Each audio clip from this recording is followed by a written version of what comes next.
we were speaking about the laws of Shabbat. There's the debate in the Rishonim. If a person walks and causes something to go on Shabbat by him walking in front of it. Today we have motion sensors, motion sensor light, motion sensor door.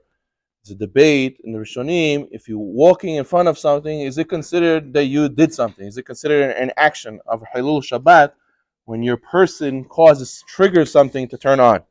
So, due to this debate, it's better always to avoid going in a place where there's going to be motion sensor light. For example, an apartment building, sometimes the stairs can have motion sensor light. A person can install in his own house sometimes motion sensor lights. A person has to try to avoid these situations, and if you can disable them before Shabbat. What if a person is in a situation where it's not possible? Sometimes when you walk home on Shabbat, some people have in front of their house lights that go on. You should avoid. Go around those houses and cross the street not to turn on those lights. Sometimes people have cameras today that if you pass in front, it says you are being recorded. Also, these things you have to disable before the Shabbat in your own house and try to avoid going into other people's houses, in front of other people's houses that go and turn on these cameras.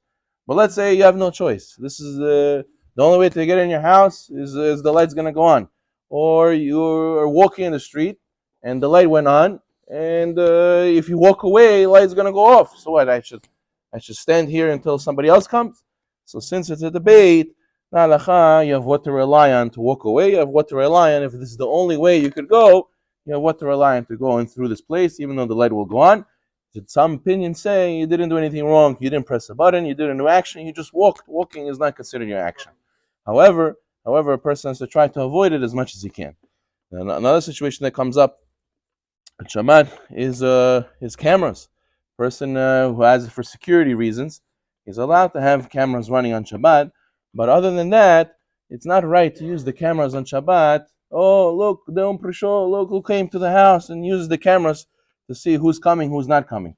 If it's for security reasons, so he has it for security, the people will see that he has a camera, they'll be scared to come to his house. If, God forbid, something happened, you could check the camera afterwards, but it's not meant to be used on Shabbat for your personal benefit. It's meant for security. So therefore, a person has to try to use these halachot properly on Shabbat. There's a story of a king who had a very good friend who was a doctor. So they used to go and do everything together. So they went one time hunting. And when he went hunting, he got a very serious injury, the king. And the doctor said, I have to cut this finger off in order for you to survive. You won't survive if we don't cut it off. They cut it off. And the doctor said, don't worry, call it tova. This is also for the good. So he got upset at him. Well, everything you say, call it tova, this is good. How is this good? It's not good. He got so upset at him, he found a big hole. He pushed his friend in the hole. He said, you're going to stay there. And his friend told him, this is also for the best. This is also for the good.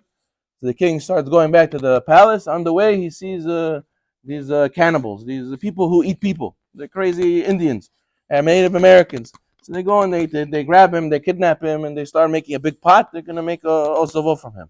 So they go and they see that before they eat him, he's missing a finger.